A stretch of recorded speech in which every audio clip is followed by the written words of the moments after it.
तरफ कर दिया करें।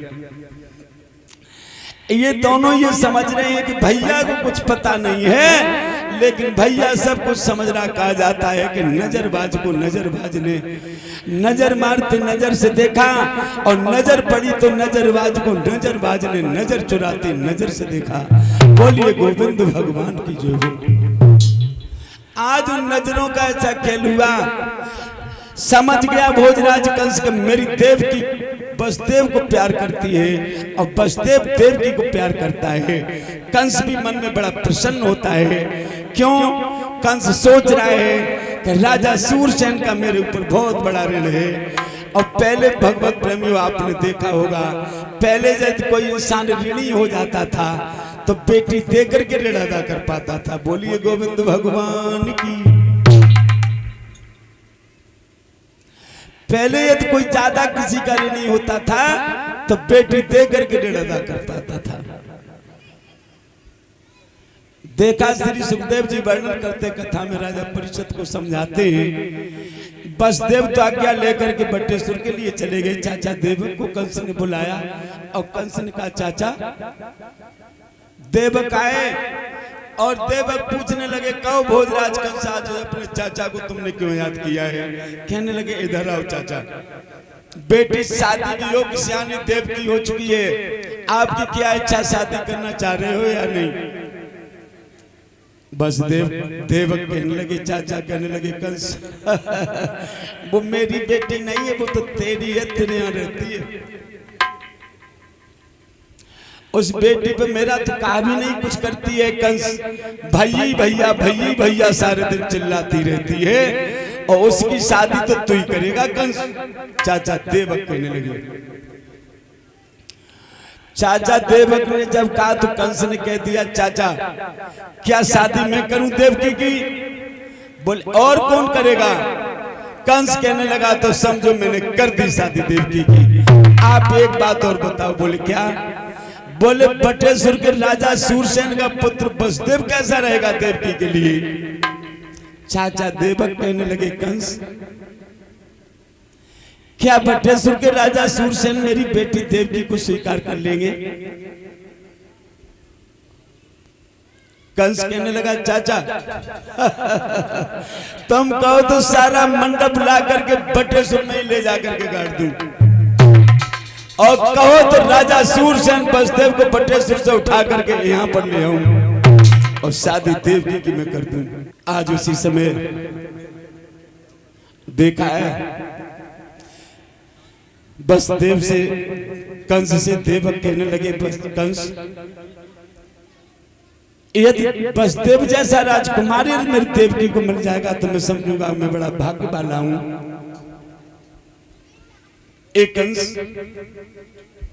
वसुदेव बहुत सुंदर राजकुमार है, यदि मेरी बेटी की शादी यदि वसुदेव के साथ हो जाए तो मैं बड़ा भाग्यवान बन जाऊंगा।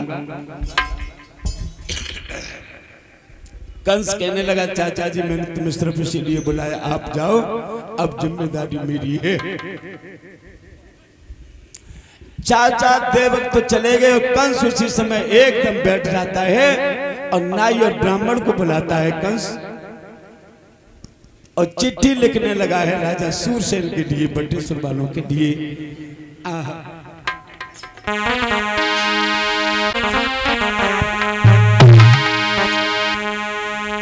अरे सिद्ध श्री सबलाई कहो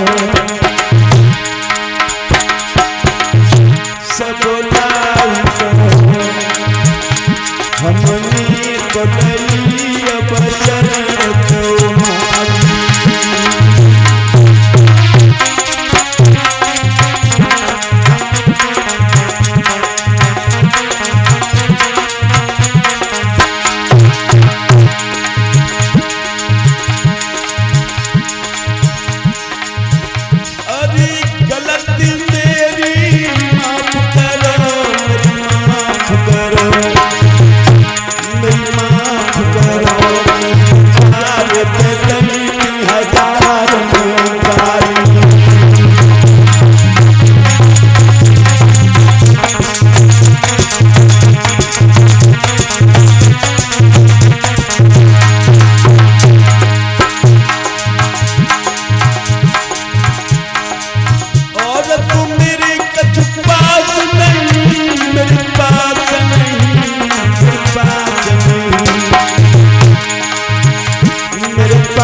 पास नहीं, एक बिना तेरे शरण को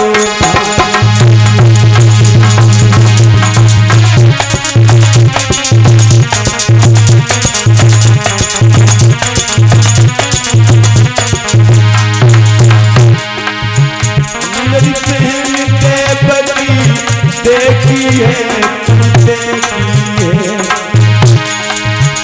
जगी सूरज चंद्रमा से प्यारी।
भोजराज कंस ने दे दिए। राजा बटेश्वर के सूरसेन महाराज को प्रणाम लिख दिया है कि महाराज मैं अपनी बहन देवकी की शादी करना चाह रहे हैं, आप शीघ्र बारात लेकर के आ जाइए हमारे यहाँ। चिट्ठी नाई ब्राह्मण को भोजराज कंस ने दे दी। नाई ब्राह्मण चिट्ठी लेकर के पहुंचे राजा सूरसेन के यहाँ। देर भी नहीं हुई प्यारे भगवान प्रेमियों। और जैसे राजा सूरसेन ने चिट्ठी को पढ़ा है, बसदेव को बुलाया। बसदेव धराओ। बसदेव आए प्यारे भगवत प्रेमियों। और जैसे बसदेव आए, बसदेव को पूछा ये बताओ ये मथुरा से राजा कंस ने चिट्ठी भेजी है और देवकी को तुमने देखा? बोले हाँ पिताजी हमने देवकी को देखा है। बोले कैसी लड़की है? बोले सुंदर लड़की है देवकी। बोले तो दूल्हा बन जाओ, देर मत करो, शीघ्र चलो बटेश्वर के। आज राजा सूरसेन ने 56 रथ तैयार कराए बारात के लिए, कंस के यहाँ मथुरा में जाने के लिए। प्यारे भगवत प्रेमियों तैयार किया बारात। अरे कछु सज गए मकनी हाथी,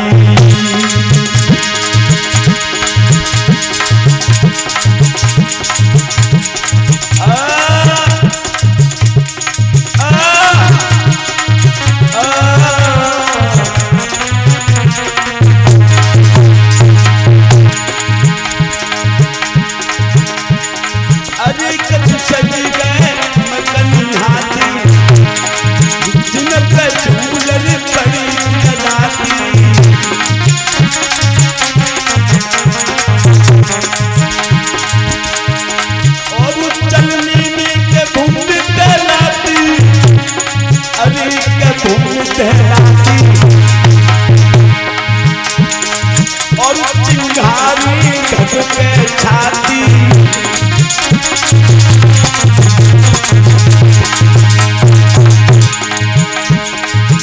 और चली बराती रे सूरसेन की, मथुरा सीमनी पहुंच गई। जन्मा तो कंसरे राज को पहुंच गए सरदार।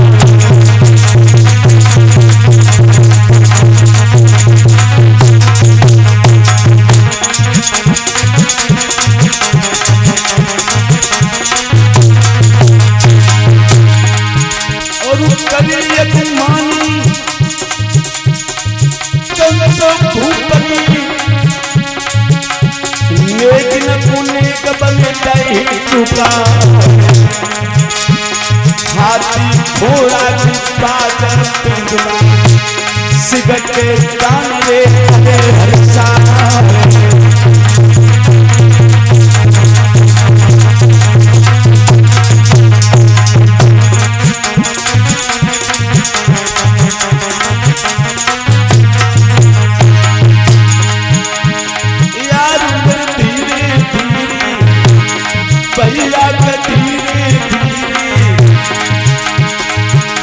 तो हंसी करी रो सब धीरे धीरे हंसी हंसी करी रो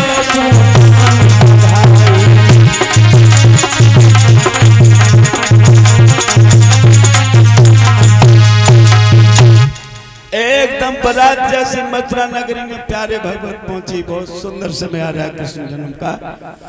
और इधर कंस ने हाथी घोड़े कंकर कंकरी सब कुछ दान में दिया है, बारातियों को सुंदर भोजन कराए हैं, सबको बड़ा प्रेम से दान दिए हैं कंस ने, क्योंकि बड़ा प्रसन्न है कि मेरी बहन देवकी का विवाह होने जा रहा है। बड़े हर्षोल्लास से खर्च कर रहा है, सारी बारात को सुंदर सुंदर भोजन पकवान खिलाए कंस ने। प्यारे भक्तों, किसी भी कोई चीज की कमी नहीं, सारी मथुरा में सजावट कराई है उस कंस ने। अपने चाचा की बेटी की शादी में इतना खर्च किया उस कंस ने। देखा सारी रात उसने विवाह के सारे कार्य कराए हैं, सारी बारात को भोजन विदा दे करके और बारात वापस हो जाती है। सारी रात में पूरी शादी देव की बस देव की हो जाती है। प्यारे भगवत प्रेमियों, माता बहनों, भगवत प्रेमियों, आज जैसे सवेरा हुआ शादी हो गई देव की और बसदेव की। प्यारे भगवत प्रेमियों, और जैसे शादी हुई अब विदा पे जब नंबर आया है देवकी का। प्यारे भगवत प्रेमियों, रथ दरवाजे पर लगा हुआ है और रथ में बैठाने के लिए कंस जब देवकी को चला है, प्यारे भगवत प्रेमियों, एकदम चिपट गई देवकी, भैया को रोने लगी है। माता बहनों, भगवत प्रेमियों, एक बात बताएं माता बहनों, पहले जब शादियां होती थी लड़कियों की, आज की लड़कियों को तो पता नहीं होगा शायद पहले कैसे शादी होती थी। पहले जब शादी होती थी, हमारी बुजुर्ग बहनों को तो पता होगा, अब नई बच्चियों को तो मालूम नहीं है। अब तो शादी के बहुत ढंग बदल गए पहले से। पहले जब शादी होती थी, बेटी की विदा होती थी, प्यारे भगवत प्रेमियों, 2-2, 3-3 लोटों में तो पानी भर दिया जाता था। पहले कहते थे लड़की की विदा होने वाली, ऐसे करो लोटा में पानी भर के धर लो। बोले क्यों? बोले मोड़ी के तो दीवार में मुड़ मारेगी, क्या दरवाजे में सर मारेगी, कहीं ना कहीं सर तो मारेगी। पहले लड़कियां भोजन खाना बंद कर देती थी, पीली पड़ जाती थी। माता बहनों, भगवत प्रेमियों, अन्न जल त्याग देती थी शादी के नाम से।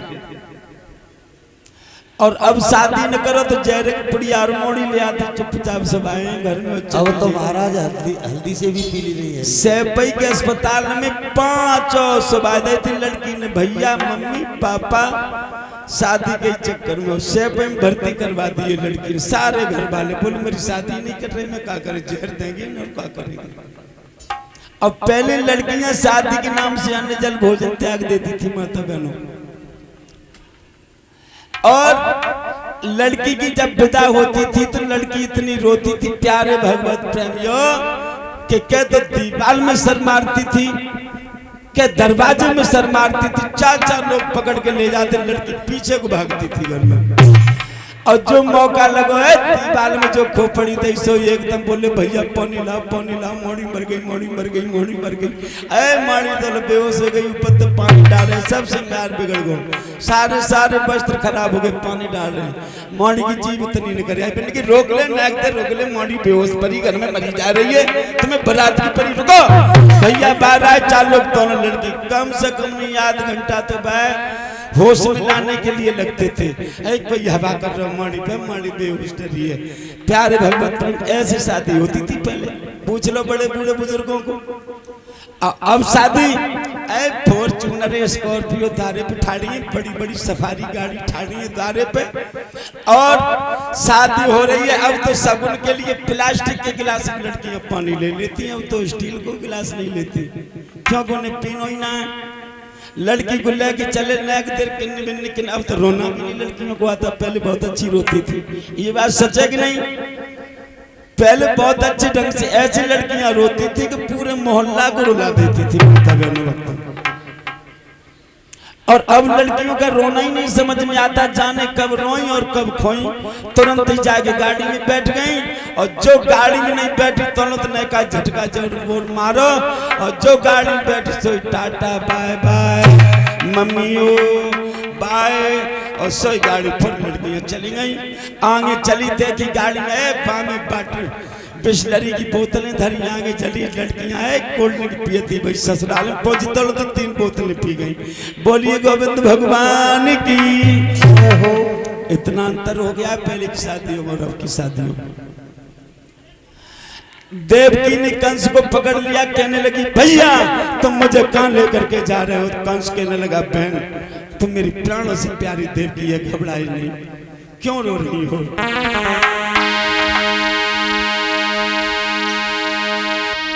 अरे रो मत बहना क्यों रोती है, बेटी तो पराया धन होती है। कंस समझाने लगा बहन चिंता मत करो, तेरी चौथी चलाने के लिए मैं खुद आऊंगा, कि तेरी चौथी चलाने मथुरा से भोरी बहनारी बहनारी भोरी बहनारी भोरी बहनारी।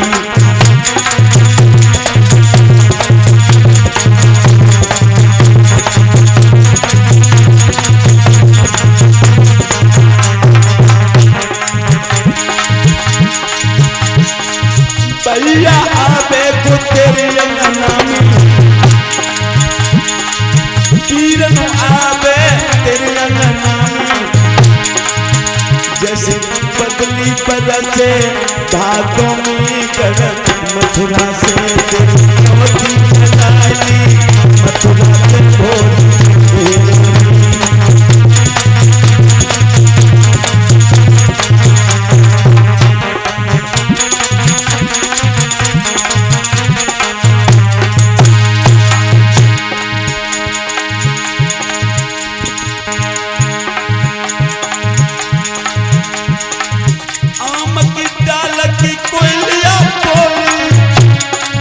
पपिया बोल गो पीपरादा,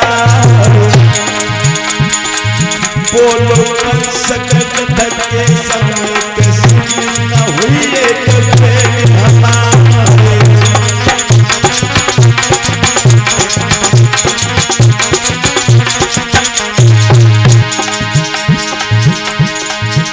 अरे चुपका पे फिर जाए तू प्रथमी, काय मोरो रोई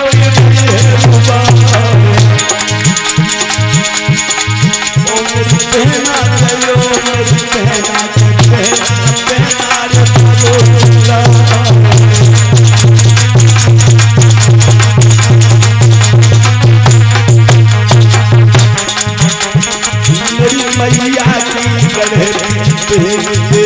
की सुनी जाए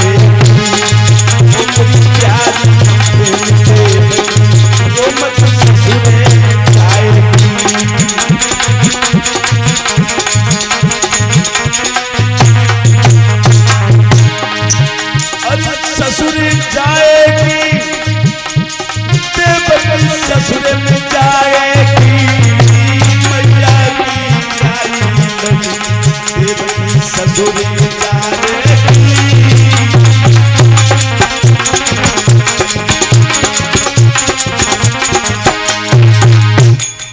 आज उसी समय कंस समझाने लगा है देवकी, वर्णन करने लगे हे राजा परिषद, रथ में देवकी जा रही है, पीछे से एक रसाला है, और वो कोई और नहीं, वो भोजराज कंस श्री वसुदेव कुमार का साला है।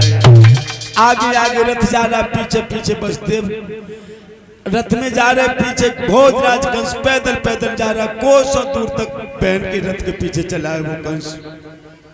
लेकिन धीरे धीरे कंस कुछ नहीं समझ पाया। एकदम आकाश मार्ग से आवाजें आ रही, अरे दुष्ट कंस, अरे जिस बहन के साथ तू इतना मौत बनाता है, लेकिन तुझे ये नहीं मालूम कि इसके काले पर्दे में तेरा दुश्मन मुस्कुराता है। जिस बहन को तू इतना प्यार करके इसे पिता कर रहा है, लेकिन तुझे मालूम होना चाहिए इसका 8वां गर्भ होगा, वो तेरा काल होगा। प्यारे भगवत प्रेमियों, ये कंस ने जैसे सुना, चारों तरफ देख रहा कि ये आवाजें कहां से आ रही है, धुनें कहां से आ रही हैं। फिर आवाज आई, अरे दुष्ट पापी कंस, तू क्या समझ पाएगा, इस समय तू अंधा है। मैं तुझसे बार बार ये कह रहा हूं, जिस बहन को तू इतना प्यार से लेकर के जा रहा है, एक दिन इसकी कोख तेरी सारी बगिया को उजाड़ देगी। कृष्ण जन्म का समय माता बहनों भक्तों ज्यादा नहीं, केवल 10 मिनट का समय हो रह गया। आज जैसे कंस चला है बहन को विदा करने के लिए, आकाशवाणी हो गई। कंस समझने लगा, जिस बहन के प्यार में मैं इतना अंधा हो गया कि मैंने सब कुछ बर्बाद कर दिया, और आज इस बहन की कोख से वो पुत्र जन्म लेगा जो मेरा काल होगा। रहेगा बांसुरी, बजेगी बांसुरी, अरे मैं इस बहन को जिंदा नहीं रखूंगा। देखिए कहां से मेरा दुष्ट काल पैदा होगा। प्यारे भगवत प्रेम, एकदम कंस आंधी की तरह कोसों पीछे था रथ के, आंधी की तरह भाग करके आया। देर नहीं हुई, रथ के पास पहुंच जाता है और तुरंत बहन के रथ को घेर लेता है और पीछे से भाग करके, प्यारे भगवत प्रेमियों, इतने क्रोध में कंस आया है कि सर का जूरा पकड़ लिया कंस ने और जमीन पर गिरा लिया। प्यारे भगवत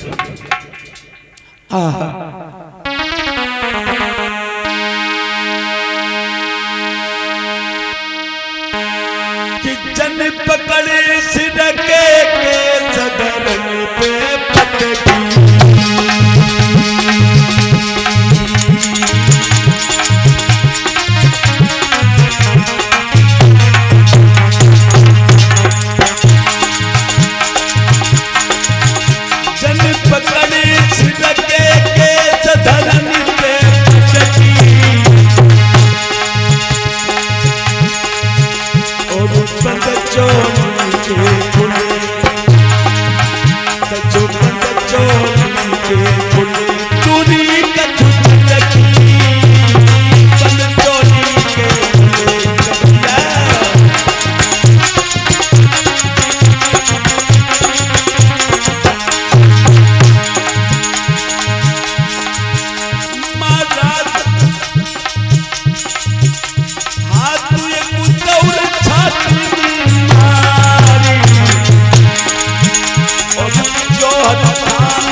बन गई और कंस को लोग मंडली गई।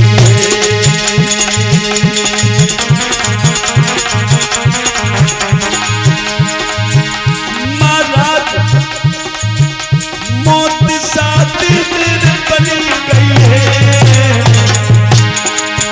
और कंस को लोग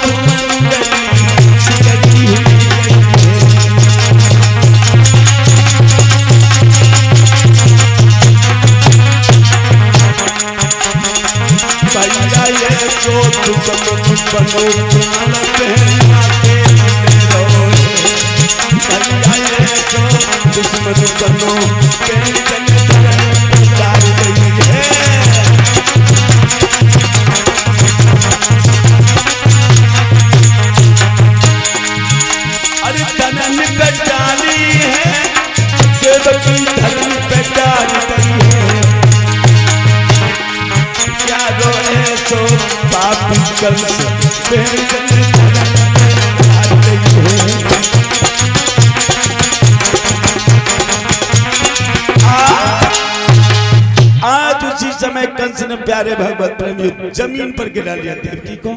और जैसे वसुदेव को मालूम पड़ा है, वसुदेव मुनि प्यारे भगवत प्रेमियों उसी समय देखने लगे ये क्या होने लगा है। एकदम भाग करके आए कंस के सामने, कहने लगे भोजराज कंस ये क्या कर रहे हो।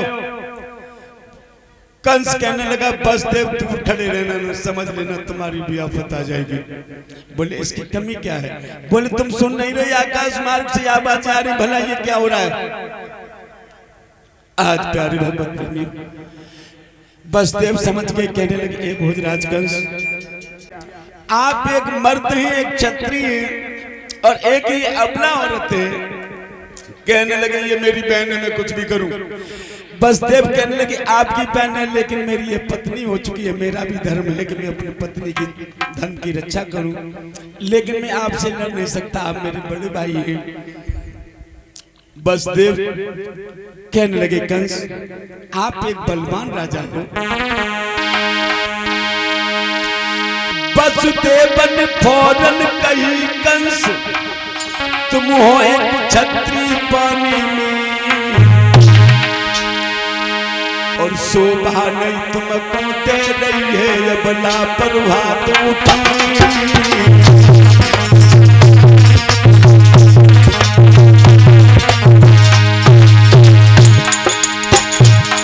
शोभा नहीं तुमको दे रही है अब लापरवाह तो उठाई।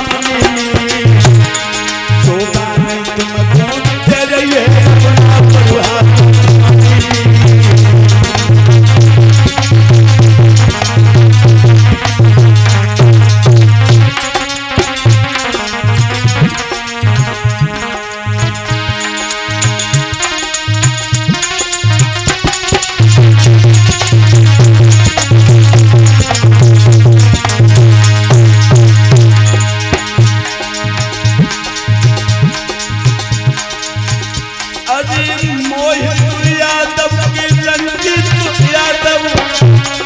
दोनों ने खींची कई तलवार,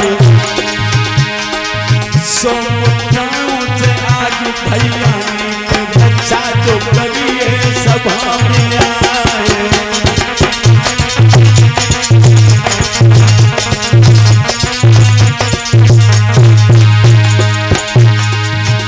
और उठिए कन्हैया की मैया पाले, मर तो ध्यान के शरीर में जाए। सतनाम की आज परमीने में निकला हर दूत तुरंत गया।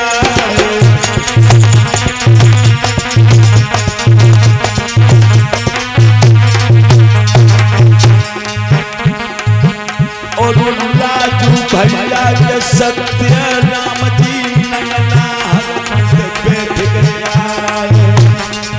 समुद्रों से रे भैया ने के लाखों मारे सब तुमने मान बढ़ाओ तो तुम्हारी राखे श्री भगवान।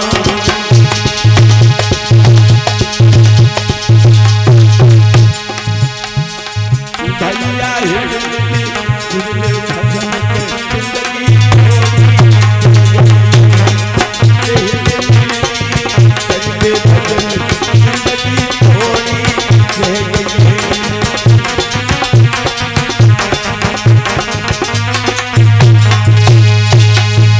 बोलिए गोविंद भगवान की।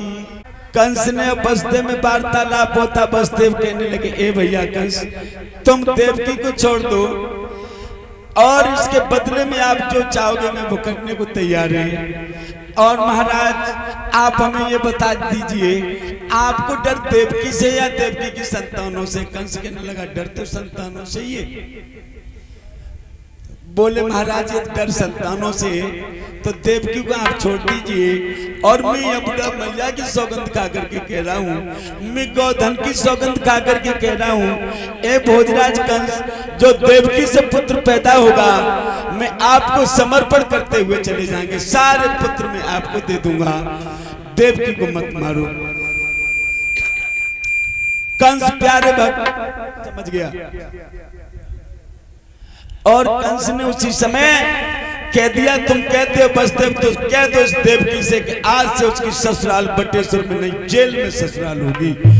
ले जाकर के जेल में कंस ने बसदेव और देवकी दोनों को बंदी गृह में डाल दिया। माता बहनों भक्तों और हाथों में हथकड़ियां और पैरों में बड़ी बड़ी बेड़ियां डलवा दी और बगल में देवकी की दो दूतियां और बैठा दी। दूती चतुर औरत जो होती हैं इधर की उधर करने वाली माता बहनों, उन दोनों दूतियों से कह दिया कि तुम चिंता मत करना, देवकी से बहुत प्यार रखना, और जब देवकी के कोई गर्भ में बालक आ जाए तो कानों कानों मुझे खबर कर देना। दो दूती पास में बैठा दी चतुर औरत। कंस ने बड़ा चालाक था। प्यारे भगवत प्रेमियों, धीरे धीरे धीरे धीरे देवकी के एक गर्भ में बालक आया और उस बालक ने जब जन्म लिया और वसुदेव ने लेकर के बालक को वहां से चल दिए और उस भोजराज कंस को दिया। कहा, ए भोजराज कंस, लीजिए, मैं आपको ये बालक ने जन्म लिया, आपकी मुद्रा को मैं समर्पण करने आया हूं। प्यारे भगवत प्रेमियों, कंस ने उस बालक को लिया, आ गया। जितना चतुर था उतना मंद बुद्धि का वो कंस था। कंस ने वो बालक लिया वसुदेव को और वापस कर दिया। कह दिया, ए वसुदेव, इस बालक को वापस ले जाओ और जब 8वां बालक हो जाए तो मुझे जरूर दे देना। वसुदेव कहने लगे, ए भोजराज कंस, मेरी भी उम्र तुमको लग जाए, तुम्हें मेरे बालक पर दया आ गई। अब बालक लेकर के वसुदेव वापस चले आए। बोलिए गोविंद भगवान की जय। इधर तब तक क्या होता, भोजराज कंस की कचहरी में ब्रह्मपुत्र देवर्षि नारद आ गए और नारद ने जैसे ही आते हुए देखा, गड़काओं का नाच हो रहा था। कंस की कचहरी में फौरन नाच गाना बंद हुआ और देवराज नारद ऋषि आकर के और जब सभा में आए, कंस ने एकदम नाच बंद कराया, ऊंचे आसन पर बैठा लाए। भोजराज कंस से थोड़ी देर बात हुई। नारद ऋषि पूछने लगे, ए कंस, एक बात बताओ, तुमने जो अपनी जेल में बहन और बहनोई को बंद किया था, क्या उनसे कोई बालक पैदा हुआ या नहीं? कंस कहने लगा, देवर्षि नारद, यदि आप थोड़ी देर पहले यदि आप आ जाते तो शायद आप बालक को भी देख लेते। बोले, क्या मतलब? बोले, अभी अभी वसुदेव बालक को लेकर के आए। बोले, क्या किया तुमने? बोले, हमने उस बालक को वापस कर दिया क्योंकि हमारा तो 8वां काल है। देवर्षि नारद कहने लगे, कंस, तेरी बुद्धि पर तो मुझे हंसी और तरस दोनों आते हैं। बोले, क्यों? इसलिए कि दुश्मन को छोड़ के ओ पगला और बैठा आनंद मनाता है, और जब चूक चतुर पर पड़ती है तब तीर को करे खाता है।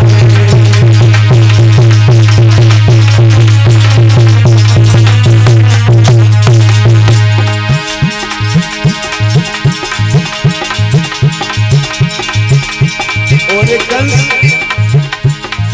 जब चूक चतुर पे पड़ती है तब तीर को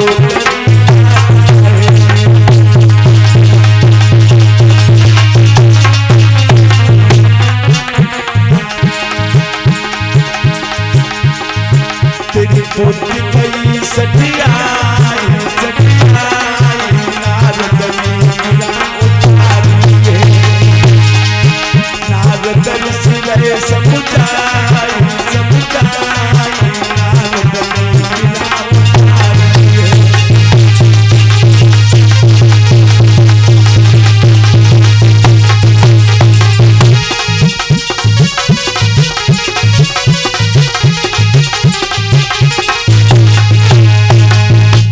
एकदम कह दिया नारद ऋषि ने कि भोजराज कंस,